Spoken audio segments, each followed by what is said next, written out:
मित्रों, आज मुझे जनपद चंदौली आने का अवसर प्राप्त हुआ है। समीक्षा बैठकों के क्रम में आज मैं यहां पर आया हूं।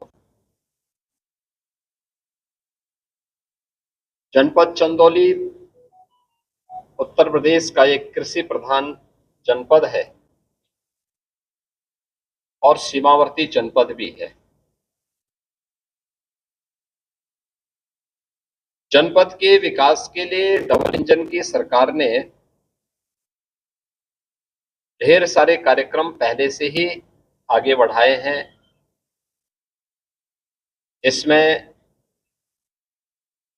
आदरणीय प्रधानमंत्री जी के विजन के अनुरूप वाराणसी का रिंग रोड चंदौली होते हुए एक विकास की धुरी बन रही है। बाबा कीनाराम जी की स्मृति में बना हुआ यहाँ का मेडिकल कॉलेज गत वर्ष संचालित हो चुका है और सफलतापूर्वक वह कार्य कर रहा है। जनपद के विकास के लिए माननीय जनप्रतिनिधियों ने जितने भी अन्य प्रस्ताव दिए थे, इन्हें हमें तेजी के साथ आगे हम लोगों ने बढ़ाया है।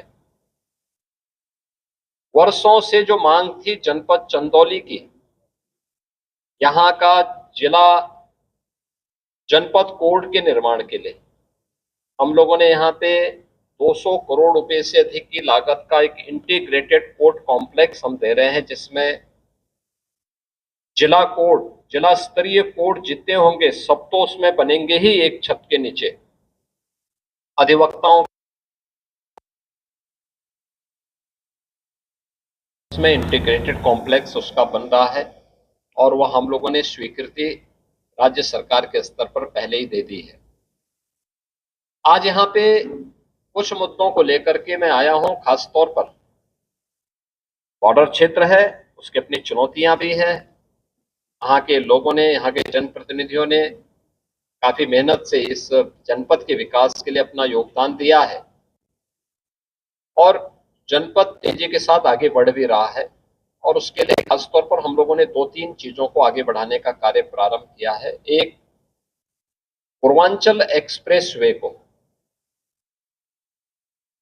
जो लखनऊ से गाजीपुर तक पहले ही आ चुका है, लोग उसका लाभ ले रहे हैं। चंदौली होते हुए सोनभद्र शक्तिनगर तक पहुंचाने की कार्रवाई, और इसको हम लोगों ने अपनी सैद्धांतिक सहमति दी है। उसके सर्वे के कार्यक्रम अभी चल रहे हैं और बाद में फिर इस कार्यक्रम को हम लोग आगे बढ़ाएंगे। चंदौली की सीधी कनेक्टिविटी प्रदेश की राजधानी लखनऊ से और देश की राजधानी दिल्ली से इस एक्सप्रेसवे के माध्यम से होगी।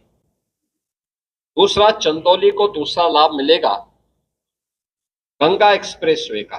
गंगा एक्सप्रेसवे ये मेरठ से वर्तमान में प्रयागराज के बीच में अपने निर्माण के अंतिम चरण में है। प्रयागराज से मिर्जापुर, भदोई होते हुए, वाराणसी होते हुए, चंदौली होते हुए गाजीपुर तक मिलाने की कार्रवाई। यह भी एक बड़ी उपलब्धि जिले के लिए होगी। चंदौली ये 2 एक्सप्रेसवे के साथ एक साथ जुड़ेगा और इसका व्यापक लाभ अभी चंदौली को मिलेगा। यद्यपि चंदौली के अंदर से भारत सरकार के स्तर पर एक ग्रीनफील्ड एक्सप्रेसवे का निर्माण वाराणसी से कोलकाता के बीच में युद्ध स्तर पर चल रहा है। आने वाले समय में इनका लाभ भी यहाँ पे प्राप्त होगा। आज यहाँ पे बाबा कीनाराम मेडिकल कॉलेज में बाबा कीनाराम जी की मूर्ति की स्थापना की बात भी हुई है, उसको भी हमने अपनी सहमति दी है। यहाँ के विकास से जुड़े हुए, चाहे वह गंगा नदी में अतिरिक्त पुल की बात हो या फिर दीनदयाल उपाध्याय नगर में एलिवेटेड ब्रिजेज के निर्माण को लेकर के, इन सब के भी प्रस्ताव हम लोगों ने शासन में मांगे हैं। नौगढ़ क्षेत्र में व्यापक लैंड बैंक के माध्यम से निवेश के प्रस्तावों को हम आमंत्रित कर सके, इस अभियान को गति देने के लिए मैंने आज प्रशासन से कहा है और मेरा मानना है कि हजारों करोड़ का निवेश जनपद ने शासन में मांगे हैं। नौगढ़ क्षेत्र में व्यापक लैंड बैंक के माध्यम से निवेश के प्रस्तावों को हम आमंत्रित कर सके। इस अभियान को गति देने के लिए मैंने आज प्रशासन से कहा है और मेरा मानना है कि हजारों करोड़ का निवेश जनपद चंदौली में इसके माध्यम से आ सकता है। इसके माध्यम से हजारों नौजवानों को नौकरी की नई संभावनाएं यहां बन सकती हैं और तमाम देश की बड़ी बड़ी कंपनियों ने उसमें रुचि दिखाई है। मुझे लगता है कि विकास की वो धुरी बनेगी और चंदौली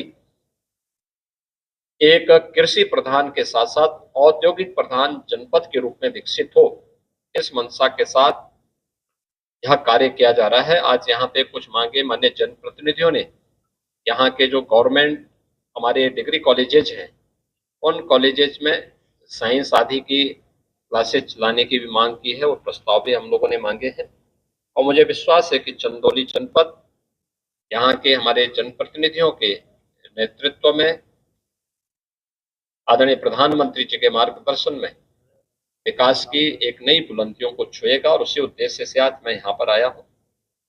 मुझे अच्छा लगा, जिला में तेजी के साथ हर एक क्षेत्र में विकास कर रहा है। धन्यवाद जी।